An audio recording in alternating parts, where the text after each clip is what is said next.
They called her the billion-dollar brat. 7-year-old Mia Thorne had fired 12 nannies in 6 months. She had bitten a duchess, thrown a Fabergé egg at a prime minister, and screamed until a private jet was forced to make an emergency landing. Her father, Julian Thorne, the ruthless tech mogul who could buy nations, was powerless against his own daughter. He thought she was broken. He thought she was unlovable. He was wrong. It didn't take a PhD psychologist or a royal governess to tame the beast. It took a waitress named Samuel, a spilled bowl of tomato soup, and a secret that would shatter the Thorne family's perfect image forever. You think you know how this ends. You have no idea. Watch until the very last second, because the truth about the waitress changes everything.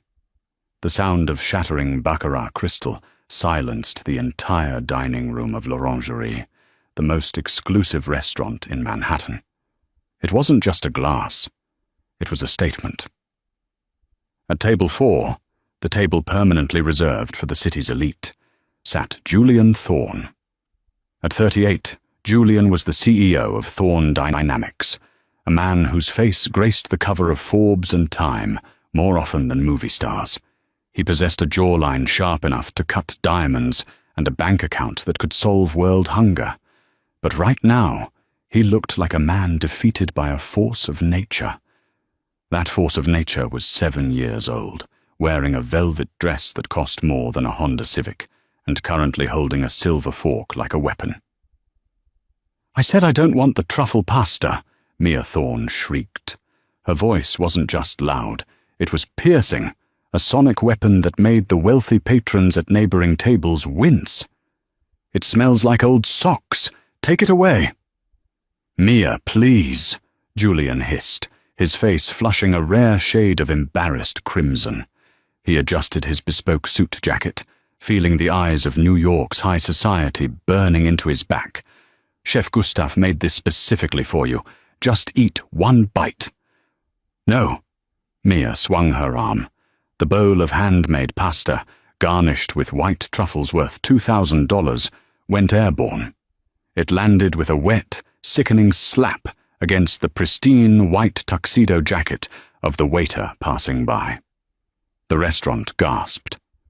Next to Julian sat Vanessa Sterling, his fiancée. Vanessa was a vision of manufactured perfection, blonde extensions, porcelain veneers, and a solitaire diamond ring on her finger the size of a grape. She recoiled from Mia as if the child were radioactive. "Julian!" Vanessa snapped, checking her dress for stray sauce. "This is impossible. She is an animal. I told you we should have left her with the night nurse. Why do you insist on bringing her out?" "She's my daughter, Vanessa." Julian rubbed his temples. "She needs socialization." "She needs a cage," Vanessa muttered under her breath, grabbing her clutch. "I'm going to the powder room. Deal with this." Julian looked around.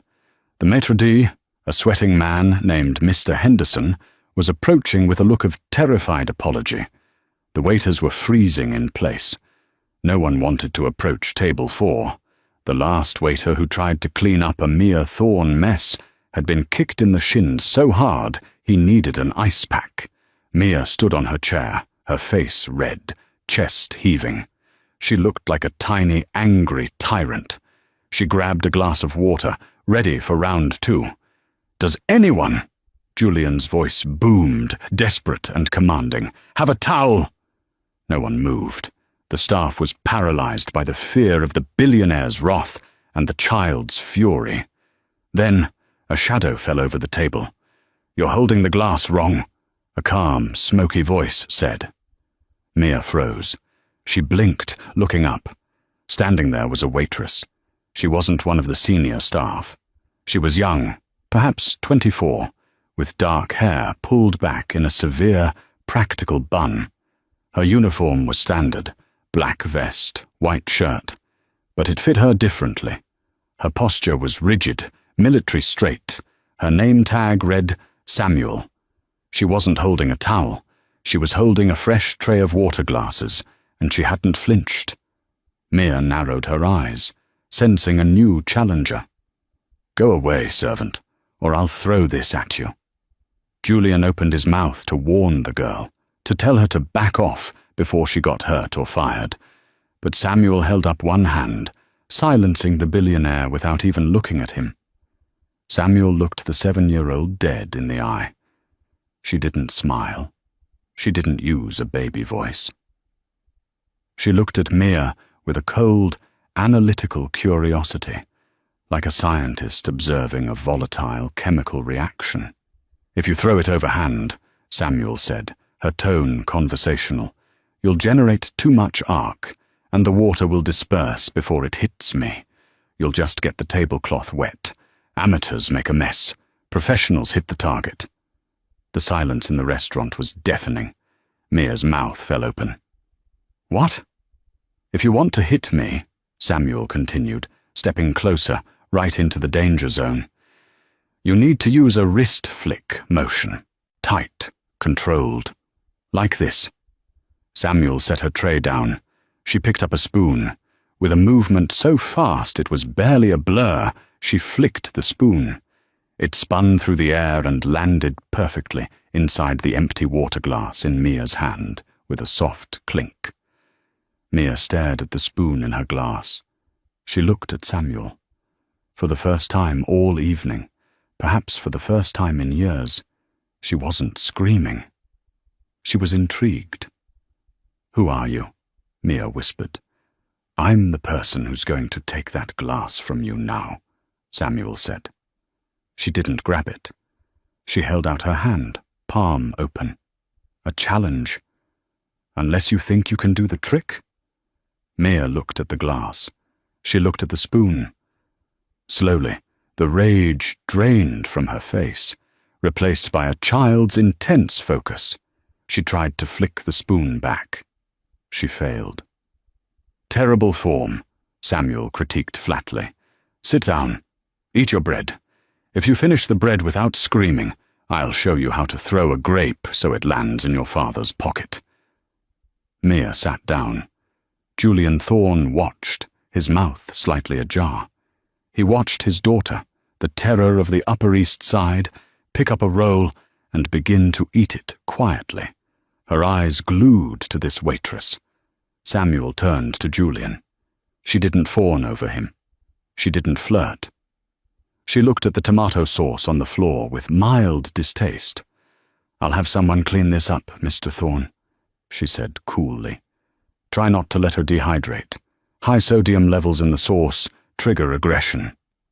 She turned on her heel and walked away. Julian stared at her retreating back. He didn't see a waitress. He saw a miracle. 20 minutes later, Mia was eating dessert. Quietly. Vanessa had returned from the bathroom, looking disappointed that the restaurant hadn't burned down. "Well," she huffed, sipping her Chardonnay, "at least she's tired herself out." Julian wasn't listening. His eyes were scanning the floor, tracking the waitress, Samuel. He watched how she moved. Efficient, graceful. She anticipated needs before the guests asked. She spoke French to the table of diplomats in the corner and corrected the wine-pouring technique of a junior busboy with a subtle hand gesture. She didn't belong here. Julian had an instinct for talent. It was how he built Thorne Dynamics into a global empire. He knew when someone was overqualified. When the bill came, Julian didn't put down his black Amex. He put down his business card. "Tell the manager I want to see the girl. Samuel," Julian told the head waiter. 5 minutes later, Samuel stood by their table. She looked tired, a stray lock of hair escaping her bun, but her chin was high. "Was there an issue with the service, sir?" she asked. "No," Julian said. He gestured to the empty chair next to him. "Sit." "I'm on the clock, sir. I just bought the restaurant." Julian lied smoothly. He hadn't, but he could if he made a phone call. "Sit down, Samuel." Samuel hesitated, her eyes darting to the manager, who was nodding frantically from the shadows. She sat, perching on the edge of the velvet chair, keeping a safe distance from Vanessa, who was looking at her like she was a roach. "You handled Mia," Julian said, cutting to the chase. "No one handles Mia. The last nanny lasted 4 hours. She left in tears because Mia locked her on the balcony in the rain." Samuel glanced at Mia, who was busy trying to balance a spoon on her nose. A faint, almost imperceptible softness touched Samuel's eyes before vanishing behind a wall of indifference. "Children are easy. Adults are the problem. She's not bad, Mr. Thorne. She's bored. And she's lonely," Vanessa scoffed. "Lonely? She has a playroom the size of a gymnasium and 3 ponies." "She has ponies," Samuel said, looking directly at Vanessa. "She doesn't have parents." The air at the table dropped 10 degrees. Vanessa gasped. "How dare you? I am going to be her stepmother." "You're marrying the father," Samuel corrected calmly. "You tolerate the child." "Enough," Julian interrupted. He wasn't angry. He was fascinated. This waitress had just insulted his fiancée and analyzed his family dynamic in 30 seconds. And she was right. "Samuel, what is your last name?" "Vance. Samuel Vance. How much do you make here, Miss Vance? 3,000 a month? 4? With tips?" Samuel stiffened. "My finances are private." "I need a governess," Julian said. "Not a babysitter. Not a nanny who watches TV while the kid screams. I need someone who can handle the target. Live in. Thorne Estate in the Hamptons for the summer, then the penthouse in the city." "I'm not a nanny," Samuel said, standing up. "I'm a waitress. And I have to get back to work. 10,000 a month," Julian said. Samuel stopped and her hand gripped the back of the chair. Her knuckles turned white. 15,000, Julian countered his own offer. "Full benefits, private suite, and a bonus if the house is still standing in September." Samuel turned back slowly. Julian saw something in her eyes. Panic? Desperation? He knew that look. It was the look of someone who was cornered. "Why?" Samuel asked softly. "You don't know me. I could be a criminal. I have a security team that will know what you ate for breakfast in 3rd grade by the time we leave this building," Julian said. "But my gut tells me you're not a criminal. You're something else. You have the accent of the prep schools, but the hands of a worker. You're hiding, Samuel Vance. And I don't care. As long as you can stop my daughter from becoming a monster, I don't care who you are." Samuel looked at Mia. The little girl was watching her, waiting. Samuel thought about the stack of medical bills on her kitchen counter in Queens. She thought about the debt collectors calling her phone every hour. She thought about her sick brother, Leo, who needed a surgery that a waitress salary would never cover. She looked at Vanessa, who was glaring at her with pure venom. Samuel squared her shoulders. 20,000, she said. "Cash advance for the first month, and I answer only to you, not to your staff, and certainly not to her." She gestured to Vanessa.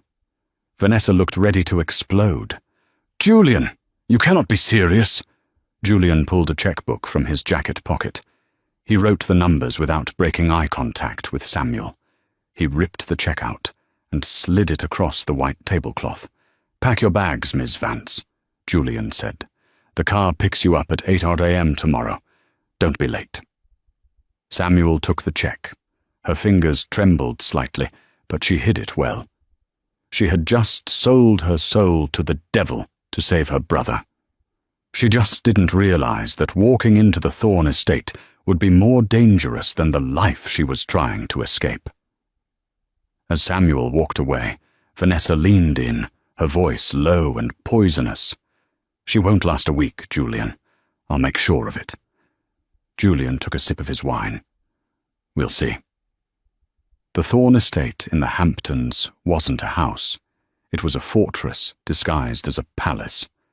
As the black Cadillac Escalade crunched over the gravel of the quarter-mile driveway, Samuel Vance felt the familiar knot of anxiety tighten in her stomach. She checked her phone one last time. A text from her younger brother, Leo. "Doctors say the new meds are working. Don't worry about me. Good luck with the billionaire." Samuel swallowed hard. The $20,000 check Julian Thorne had given her was already deposited, and half of it was wired to the specialist at Mount Sinai Hospital. For the first time in 2 years, Leo had a fighting chance. That meant Samuel couldn't fail. She had to be the steel wall she pretended to be. The car stopped. The driver, a silent man named Marcus, who looked like he strangled bears for a hobby, opened her door. "Service entrance is around the back," a sharp voice cut through the salt air. Samuel looked up. Vanessa Sterling was standing on the grand marble porch, wearing white linen and sipping an iced tea. She looked like the queen of the castle, guarding the drawbridge. "Mr. Thorne instructed me to settle in the east wing," Samuel said, grabbing her duffel bag. It was old and frayed, a stark contrast to the Louis Vuitton luggage being loaded into a nearby van for Vanessa. "Mr. Thorne isn't here," Vanessa smiled thinly. "He's in Tokyo for business until Thursday. So you answer to me. And I don't like strangers in the main house. You'll take the room off the kitchen. It used to be the pantry, but we put a cot in it. It's cozy." It was a power play, a test. If Samuel complained, she was high maintenance. If she accepted, she was submissive. Samuel didn't blink. Proximity to the kitchen means better control over Mia's diet. High sugar intake is likely contributing to her behavioral spikes. "Thank you, Ms. Sterling. That's very strategic of you." Vanessa's smile faltered. She hadn't expected a thank you. She had expected a fight. "Just stay out of my way. Mia is in the solarium. She's currently destroying the orchids." Samuel walked into the house. It was magnificent. Soaring ceilings, original Matisse paintings, floors made of Italian marble. But it felt cold. It felt like a museum where nothing was allowed to be touched.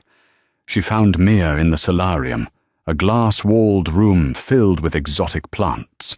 The 7-year-old was sitting on the floor with a pair of gardening shears. She had systematically decapitated every single prize-winning orchid in the room. There were petals everywhere, like a floral massacre. Mia looked up, her eyes challenging. She waited for the scream. She waited for the, "How could you?" or "Your father will be furious." Samuel stepped over a pile of purple petals. She dropped her bag and sat on a bench, pulling a paperback book from her pocket. She opened it and started reading. Mia stared. The silence stretched for a minute. Then 2. "I cut them," Mia said finally, her voice aggressive. "I see that," Samuel said, turning a page. "Clean cuts. The shears are sharp. My dad paid $10,000 for these." "Then he overpaid," Samuel murmured. "They're Phalaenopsis. You can get them at Home Depot for $20. Mia stood up, stomping her foot. The indifference was driving her crazy. "I'm going to cut the curtains next." Samuel looked up, her expression bored. "Predictable. Destruction of property is a toddler's tantrum, Mia. It's boring. I thought you were smart." "I am smart. Then why are you acting like a 2-year-old? Samuel closed her book. "I heard you know how to write. Is that true, or is it just another thing your dad pays people to say you're good at?"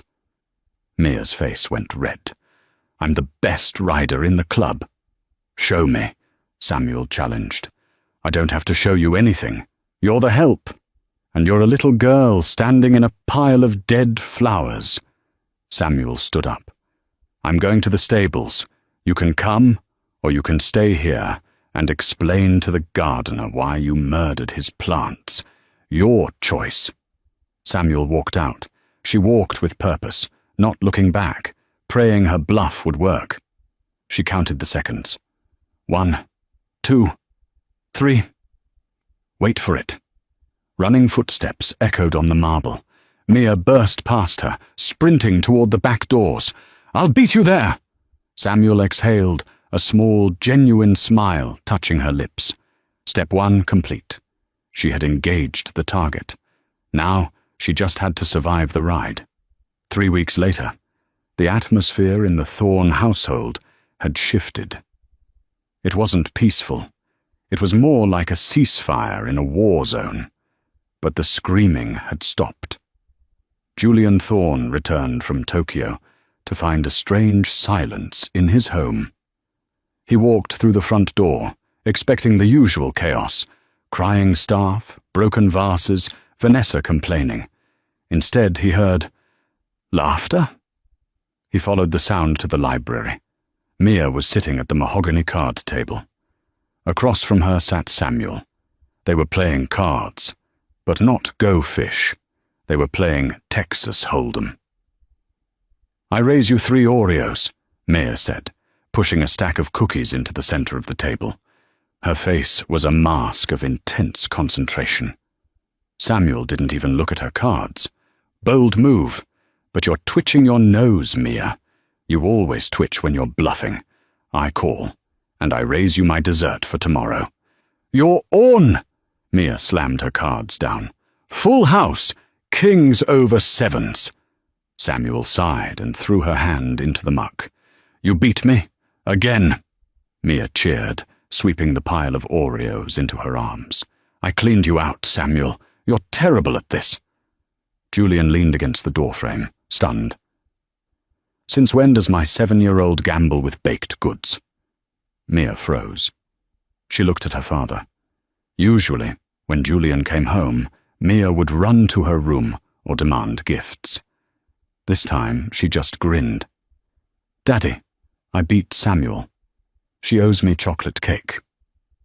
Samuel stood up immediately, smoothing her uniform. The casual demeanor vanished, replaced by the rigid professionalism of the staff. "Mr. Thorne, welcome back. We were working on probability and math. Cards seemed more engaging than flashcards." Julian walked into the room, his eyes fixed on Samuel. She looked different than she had at the restaurant. She looked tired. Yes, the circles under her eyes were darker.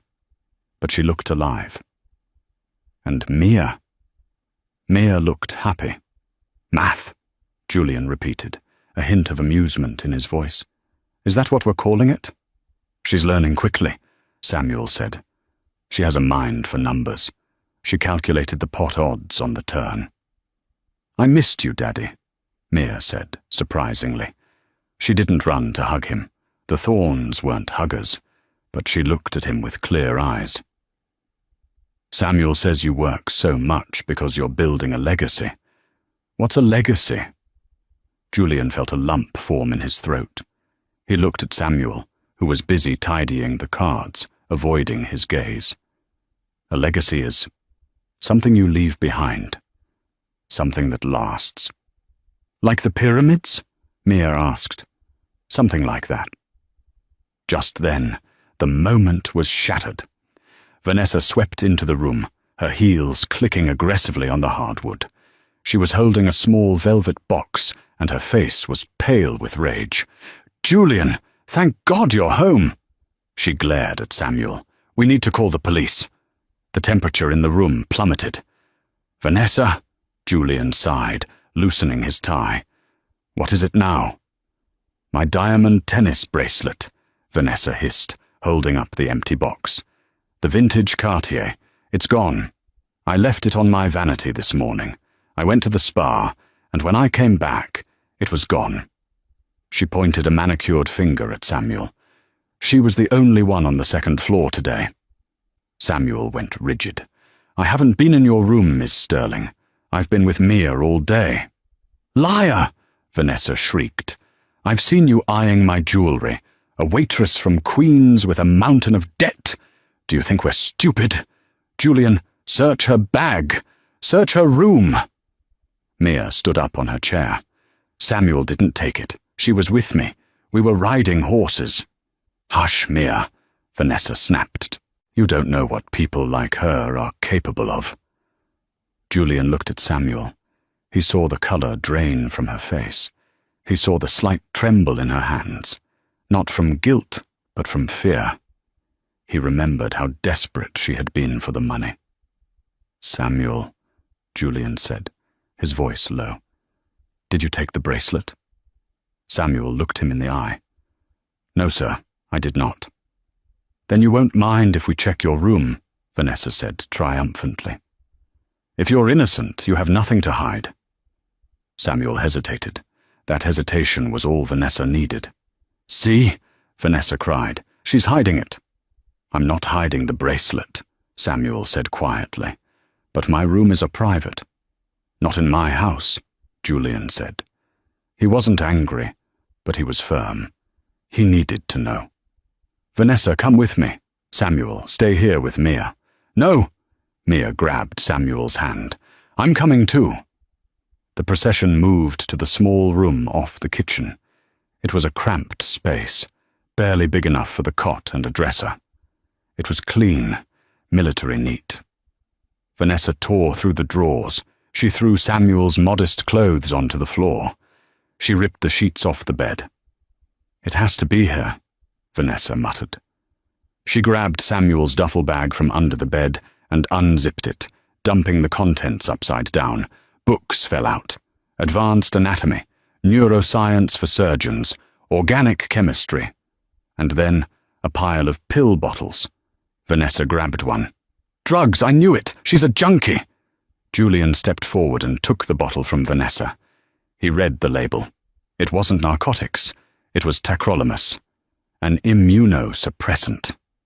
He picked up another, mycophenolate. He looked at the books. These weren't paperback thrillers.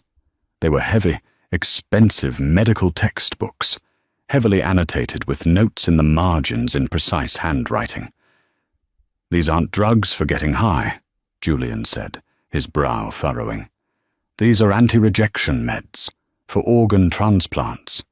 He looked at Samuel, who was standing in the doorway, her face burning with humiliation. "Are you sick, Samuel?" Julian asked softly. "No," Samuel whispered.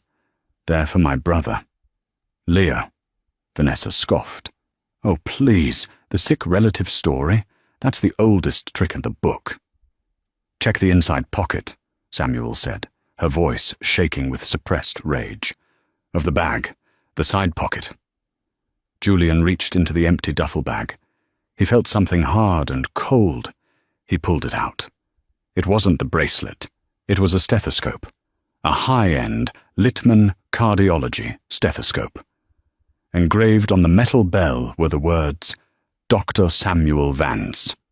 The silence in the room was absolute. Julian looked from the stethoscope to the waitress. "Doctor?"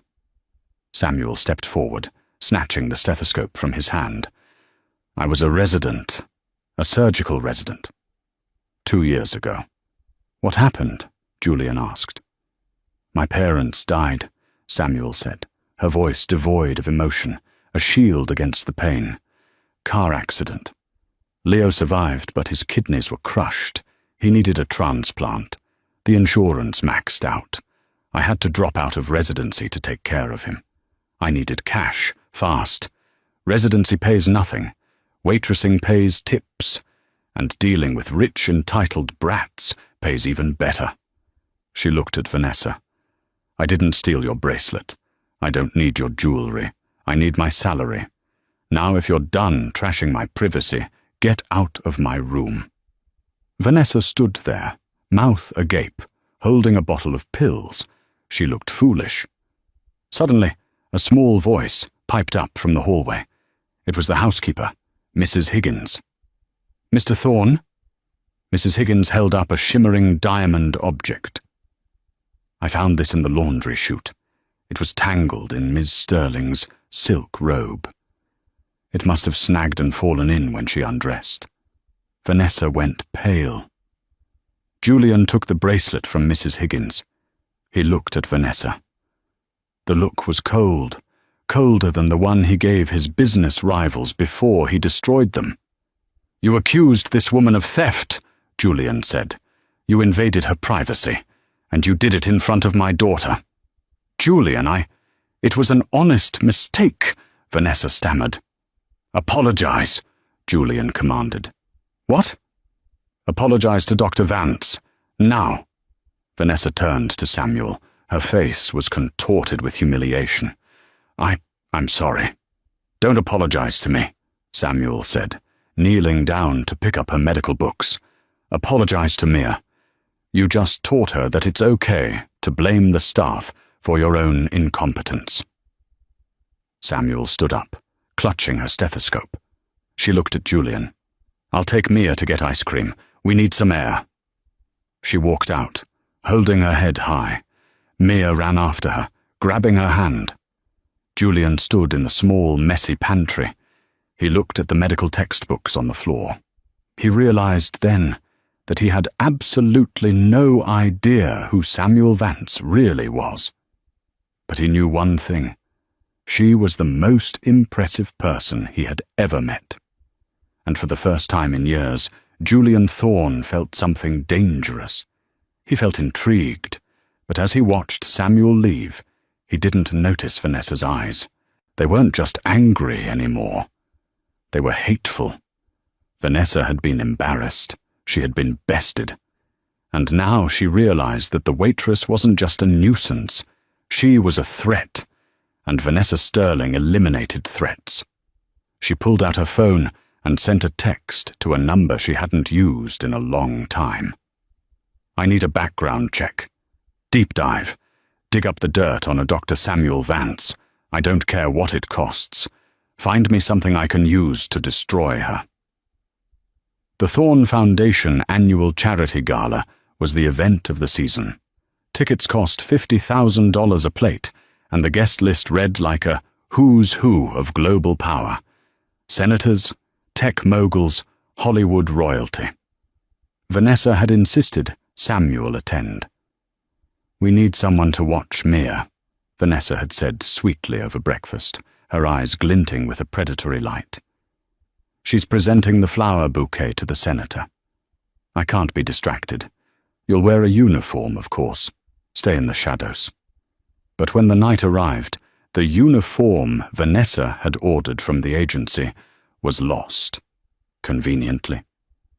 Oh dear, Vanessa smirked, standing in the foyer in a shimmering gold Dior gown. I suppose you'll just have to wear whatever you have. Try not to embarrass us. Samuel didn't panic. She went to her closet.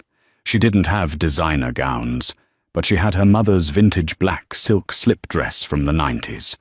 It was simple, severe, and elegant. She pinned her hair up, exposing her neck, and applied a touch of red lipstick. When she walked down the grand staircase holding Mia's hand, the foyer went silent. Julian, adjusting his tuxedo cuffs, looked up. He stopped. Vanessa looked like a trophy. Samuel looked like a mystery, the black silk draped over her figure like water, and without a single diamond on her skin, she looked more expensive than anyone in the room. You look nice, Samuel, Mia whispered, tugging her hand. Like a spy. Thank you, Agent Mia, Samuel whispered back.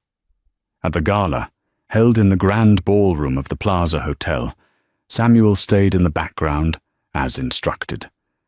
She watched Julian work the room. He was charming, powerful, a king in his element. But every few minutes, his eyes would scan the perimeter, finding her in the shadows. Vanessa noticed. Get me a drink, Vanessa snapped at Samuel, handing her an empty glass. And make sure Mia doesn't touch the chocolate fountain.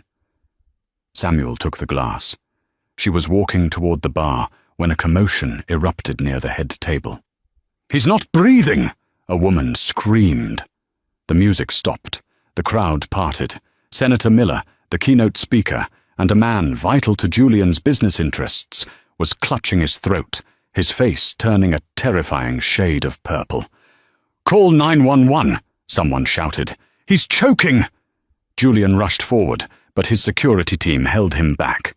Sir, stay back! Panic swept the room. A waiter tried the Heimlich maneuver, but he was doing it wrong. Too high, too panicked. The senator's knees buckled. He collapsed to the floor. "Move!" The voice cracked through the air like a whip. Samuel shoved past a billionaire and a duchess. She didn't look like a waitress anymore. She looked like a surgeon entering the OR.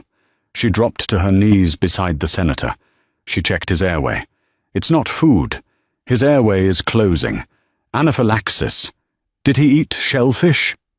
I don't know, the senator's wife sobbed. He's allergic to pine nuts. The pesto, Samuel realized instantly. She looked at the senator's blue lips.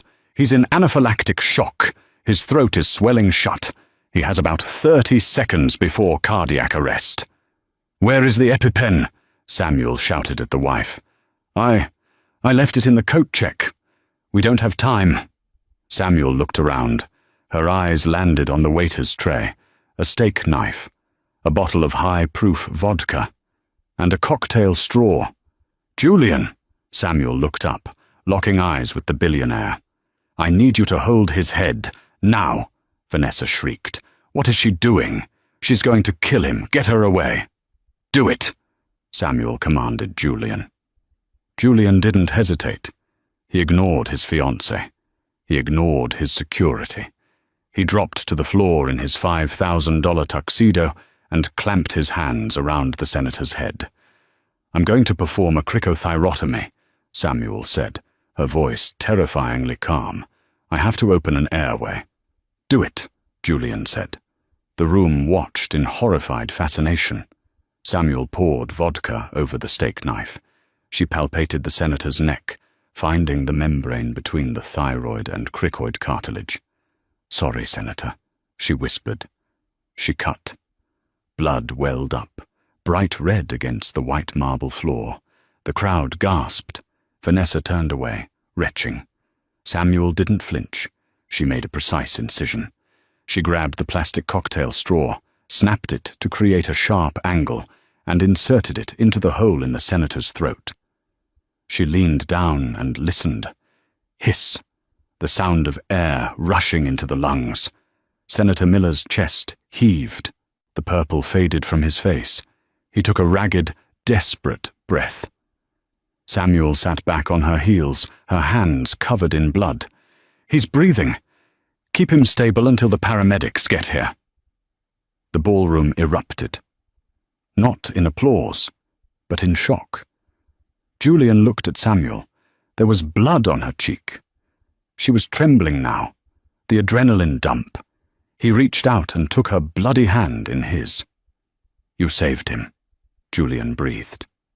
"I did my job," Samuel said softly. Cameras flashed. The headlines were already being written. "The Billionaire's Mystery Hero." From the corner of the room, Vanessa watched. She wasn't sick anymore. She was cold. She saw the way Julian looked at Samuel. It wasn't just respect. It was awe. It was love. Her phone buzzed. It was the private investigator. "I found it, the dirt, and it's nuclear. Check your email." Vanessa opened the attachment. A slow, cruel smile spread across her face. "Enjoy your moment, Doctor," Vanessa whispered to herself. "It's the last one you'll ever have." The morning after the gala, Samuel was famous. Her face was on the cover of the New York Post. The Angel of Fifth Avenue. Julian had cancelled his meetings. He and Mia were in the kitchen, making pancakes. When Samuel walked in, tired but happy, Mia ran to her. "You're a superhero," Mia yelled, hugging Samuel's legs. "I told my friends my nanny is a ninja doctor." Julian turned from the stove. He looked at Samuel with a warmth that made her knees weak. "Coffee?" "Please," Samuel said. She felt safe. For the first time in years, she felt like she wasn't drowning. The bonus Julian had promised her for saving the senator would pay off the rest of Leo's surgery bills. She could finally breathe. "Samuel," Julian said, walking over to her. He wiped a smudge of flour off her cheek. His touch lingered. "Last night, I realized something. I don't want you to just be the governess. I want to know you. The real you. Samuel's heart hammered against her ribs. Julian, Sir? Marcus, the head of security, stood in the doorway. He looked uncomfortable. Ms. Sterling is in your office. She says it's an emergency regarding Ms. Vance. She says it's about corporate espionage. Julian frowned. What? I think you better come, sir. Julian looked at Samuel. Stay here. I'll handle Vanessa. He left. Samuel felt a cold chill settle over the room. The safety she felt moments ago evaporated. In Julian's office, Vanessa was standing by the window. She threw a manila folder onto the desk. I tried to warn you, Julian, she said, her voice dripping with fake sympathy. I knew she was too good to be true. Julian opened the folder. The first photo showed Samuel. She was sitting in a diner in Queens. Across from her was a man. Julian's blood ran cold. The man was Silas Vane, the CEO of Vane Corp, Julian's sworn enemy, the man who had been trying to hostile take over Thorne Dynamics for a decade. Keep looking, Vanessa urged. The next document was a bank transfer, $50,000, from a shell company owned by Silas Vane to Samuel Vance.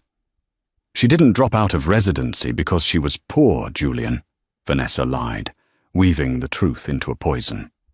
She dropped out because Vane recruited her. She's a mole. She targeted Mia. She staged the restaurant incident. She infiltrated your home to get access to your private servers. That's why she's always in the library. No, Julian shook his head. She saved the senator. She loves Mia. It's a long con, Vanessa pressed. And the money? That check from Vane is dated 2 days before she met you. She's on his payroll. The truth was far more tragic. Samuel had met Vane. Vane was a loan shark on the side. Samuel had borrowed money from him to pay for Leo's first dialysis treatment, unaware of his connection to Julian. The transfer was a loan, not a payment. But the pictures didn't show context. They only showed betrayal. Julian stared at the photo. The woman he was falling for, sitting with the man who wanted to destroy him. The door opened. Samuel walked in. Julian, is everything okay? Julian looked up. His eyes were dead. The warmth was gone, replaced by the icy stare of the ruthless CEO. Do you know Silas Vane? Julian asked quietly. Samuel froze. I know him. Did you take money from him? Julian, let me explain. It was for Leo. Did you take the money? Julian roared, slamming his hand on the desk. Samuel flinched. Yes, but it was a loan. I didn't know who he was at the time. I just needed... Get out, Julian whispered. Julian, please. I am not a spy. I love Mia. You lied to me. You're working for him. Julian threw the photos at her. They fluttered to the floor like dead leaves. You played me perfectly. The soup, the cards, the medical heroics. It was all a show. It wasn't a show. Samuel was crying now, tears streaming down her face. I saved that man. I saved your daughter. You saved yourself a spot in my house to steal my secrets, Julian said coldly. You have 1 hour to pack. If you're not gone, Marcus will throw you out. And if I see you near Mia again, I will destroy you. Vanessa stood in the corner, smiling. Samuel looked at Julian. She saw the wall he had built. She knew there was no point in arguing. He was a man who dealt in facts, and the facts were damned against her. You're wrong, Samuel whispered. And one day, when you realize it, I won't be there to fix it. She turned and ran. An hour later, Samuel walked out the back door with her duffel bag. Mia was waiting by the gate. She had been crying. Samuel! Mia screamed, running toward her. Daddy says you're bad. He says you have to leave. Samuel dropped to her knees. She hugged the little girl tight, burying her face in Mia's hair. I have to go, Peanut, but I want you to remember something. You are strong. You are smart. And you don't need to throw things to be heard, okay? Don't go, Mia wailed. I'll be good. I promise I'll eat the truffle pasta. Goodbye, Mia, Samuel choked out. She pulled away, grabbed her bag, and walked out of the gates. She didn't look back. Inside the house, Julian stood at the window, watching her leave. He felt a pain in his chest that felt suspiciously like a heart attack. It's for the best, darling, Vanessa said, sliding her arms around his waist. We're safe now. Julian didn't answer. He just watched the only real thing in his life disappear into the rain. But Vanessa had made one mistake. She had forgotten one loose end. In Samuel's room, under the mattress, was a small notebook. It wasn't spy notes. It was a journal. And on the last page, Samuel had written something that would turn the tide of the war. Leo's surgery is scheduled for Friday, but I found something in the library. Vanessa isn't just spending Julian's money. She's embezzling it, and she's using Mia's trust fund to do it. Samuel was gone, but the bomb she left behind was ticking. The silence in the Thorne estate was heavy, suffocating. It had been 3 days since Samuel left, and the house felt like a mausoleum. Mia had stopped speaking. She hadn't thrown a tantrum. She had simply ceased to exist. She sat in the window of her room, staring at the driveway, clutching the deck of cards Samuel had used to teach her math. She refused to eat. She refused to look at her father. Julian sat in his study, a glass of scotch untouched on his desk. He had won. He had protected his company from a spy. He had removed the threat. So why did he feel like he had just lost the most valuable thing he owned? Julian, darling, Vanessa breezed into the room, holding a fabric swatch. For the wedding, I'm thinking ivory silk for the napkins. It feels more regal. Not now, Vanessa, Julian muttered, rubbing his temples. You have to stop moping, she chided, placing a hand on his shoulder. She was a con artist. We're lucky I found out before she cleaned out the safe. Julian stood up, shrugging off her hand. He needed air. He walked out of the study and found himself wandering toward the kitchen, toward the small pantry room where Samuel had lived. The room was empty, stripped bare. But under the metal frame of the cot, something caught his eye. A small, black notebook. It must have fallen when she was frantically packing. Julian picked it up. He expected to find codes, contact numbers for Silas Vane, or corporate secrets. He opened it to the first page. Leo's vitals are dropping. Creatinine is up to 5.0. I need $50,000 by Friday, or they take him off the transplant list. I hate myself for calling Vane. I know he's a shark. I know the interest rates will kill me, but I'd make a deal with the devil to save my brother. Julian froze. He flipped the page. Mia is smarter than she lets on. She acts out because she thinks no one listens. Today, she just wanted to know how a combustion engine works. I need to buy her a book on mechanics. He flipped again. Julian looked at me today. Really looked at me. For a second, I forgot I was the help. I forgot I was drowning in debt. I just wanted to be the woman who could stand beside him. But I can't. I'm just a waitress with a stolen stethoscope. Julian's breath hitched. There was no espionage. There was no malice. Just a desperate sister trying to save her brother, and a woman who had fallen in love with him against her better judgment. Then he reached the final entry. The ink was smeared, as if written in haste. I saw Vanessa's laptop open in the library. She didn't log out of the trust fund portal. She's not just buying dresses. There are transfers. daily transfers to an offshore account in the Caymans labeled VS Private. She's draining Mia's future to fund her past debts. I tried to print the statement, but I heard her coming. I have to tell Julian. But who would believe the waitress over the fiancé? Julian dropped the notebook. The world tilted on its axis. He didn't scream. He went deadly calm. It was the calm of a predator who had just spotted its prey. He walked to his desk and picked up the phone. "Marcus, get the forensic accounting team here, now, and lock the gates. No one leaves." An hour later, Vanessa was in the foyer, screaming, "You can't do this! I am the future Mrs. Thorne!" Two security guards held her by the arms. Julian stood at the bottom of the stairs, holding a stack of printed bank statements. "You're not the future anything, Vanessa," Julian said, his voice like ice. "You've stolen $4 million from my daughter's trust fund over the last 6 months." "It's a mistake," Vanessa sobbed, her mascara running. "Samuel planted those files. She hacked the system." "Samuel didn't have the passwords," Julian said. "Only 2 people had the biometric access to that account. Me. And you." He threw the papers at her feet. "I called Vane, by the way. I asked him about the loan. He confirmed it. Samuel borrowed the money at 40% interest to pay for a kidney transplant. She offered to work double shifts at his club to pay it back. She never sold him a single piece of information about me.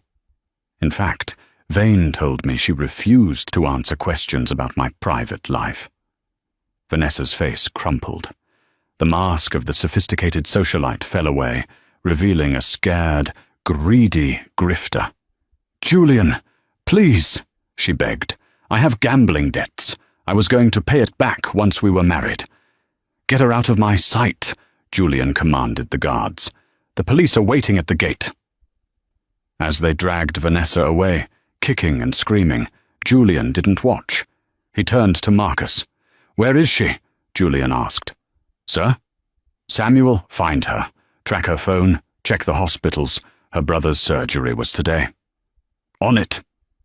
Julian ran up the stairs to Mia's room. He burst in. Mia looked up, startled. "Get your shoes on, Peanut," Julian said, his voice thick with emotion. "We're going to get her back." Mia's eyes went wide. "Samuel. Samuel." The waiting room at Mount Sinai Hospital was cold and smelled of antiseptic. Samuel sat in the hard plastic chair, her head in her hands. She was exhausted. Leo was in surgery. It had been 6 hours. She had no job. She had no home. She had barely enough money for a motel room for the night. She looked at her reflection in the dark window. She looked broken. "Family of Leo Vance," a nurse called out. Samuel shot up. "I'm his sister." The surgery went well. The nurse smiled. "The kidney is perfusing beautifully. He's going to be okay." Samuel let out a sob of relief, collapsing back into the chair. He was okay. Nothing else mattered. She could live in a box as long as Leo was okay. "Excuse me, miss." The nurse looked at her clipboard, confused. "There is a slight administrative issue, though." Samuel's heart stopped. I paid the deposit. I don't have the rest yet. But I can set up a payment plan." "No." The nurse shook her head. "The issue is that there's an overpayment. The entire bill was settled an hour ago, including the private recovery suite." Samuel blinked. "What? Who paid it?" "I did." Samuel spun around. Standing at the end of the hallway was Julian Thorne. He wasn't wearing his armor. His suit jacket was gone, his tie was loose, and his hair was windblown. He looked like a man who had run through fire, and peeking out from behind his legs was Mia. "Daddy bought the hospital," Mia chirped. "Not the whole hospital, Mia," Julian corrected gently. "Just the nephrology wing." Samuel couldn't move. She couldn't speak. She just stared at him, her chest heaving. "Why are you here?" Julian walked toward her. He didn't stop until he was a foot away. He looked at her with an intensity that made the rest of the room disappear. "I read the notebook," he said simply. Samuel closed her eyes. "Oh, I know everything, Samuel. I know about Vanessa. She's in police custody. I know about Vane. I know you're not a spy. And I know you're a doctor who gave up her life for her brother." He reached out and took her hand. His hands were shaking. "I fired everyone," Julian said. "The nannies, the tutors, the chefs. I realized none of them matter. No one could handle Mia. No one could handle me. Until you." "I'm just a waitress, Julian," Samuel whispered, tears spilling over. "I have nothing to offer you." "You saved my daughter's spirit," Julian said, his voice breaking. "You saved a senator's life on a ballroom floor. You saved me from marrying a criminal. You are the most impressive person I have ever met, Dr. Vance." He dropped to one knee. The nurses at the station gasped. People in the waiting room pulled out their phones. The billionaire Julian Thorne was on his knees on a dirty hospital floor. "I'm not asking you to be the nanny," Julian said, looking up at her. "I'm asking you to be the partner. I'm asking you to come home. Mia needs you. I need you." "You're crazy," Samuel laughed through her tears. "I'm desperate," Julian corrected. "Come back to us." Mia ran forward and grabbed Samuel's other hand. "Please, Samuel, I promise I won't throw soup at you." Samuel looked at the man she loved and the little girl who had stolen her heart. She looked at the OR doors where her brother was recovering, safe because of this man's generosity. "Okay," Samuel whispered. "I'll come back." Julian stood up and pulled her into a kiss that felt like coming home. It was desperate, passionate, and real. Mia covered her eyes. "You, gross!" Julian broke the kiss, resting his forehead against Samuel's. "Let's go home." Epilogue. 6 months later. The headline on Forbes didn't feature a tech merger. It featured a wedding. The Billionaire and the Doctor. A modern fairy tale. Samuel adjusted her veil in the mirror. She wasn't wearing a borrowed slip dress today. She was wearing a custom Vera Wang gown. The door opened. Mia walked in, looking adorable in a flower girl dress. She was holding a small box. "Daddy said to give you this," Mia said. "He said he found it." Samuel opened the box. Inside was her old cheap stethoscope. But someone, Julian, had had it plated in gold. And attached to it was a note. To the only person who ever listened to my heart. "Jay." Samuel smiled. She picked up the stethoscope and put it around her neck, over the wedding dress. "Ready?" Mia asked. "Ready," Samuel said.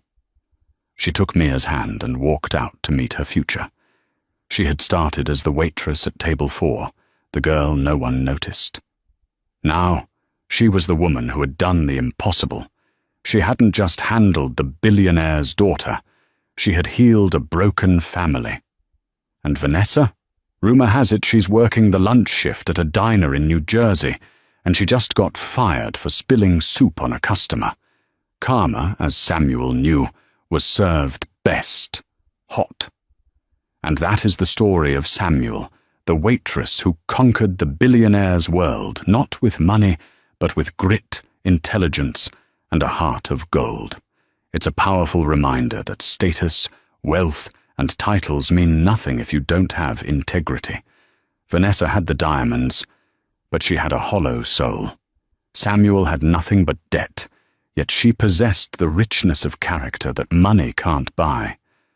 Sometimes, the people we overlook, the servers, the workers, the ones in the background, are the ones holding the world together. What would you have done if you were Julian? Would you have checked the bag or trusted your gut? And have you ever been judged unfairly like Samuel? Let me know your story in the comments below. I read every single one. If this story moved you, please hit that like button. It really helps the channel grow. Share this video with a friend who needs a reminder that good things happen to good people. And don't forget to subscribe and ring the notification bell so you never miss a story. Thanks for watching, and see you in the next video.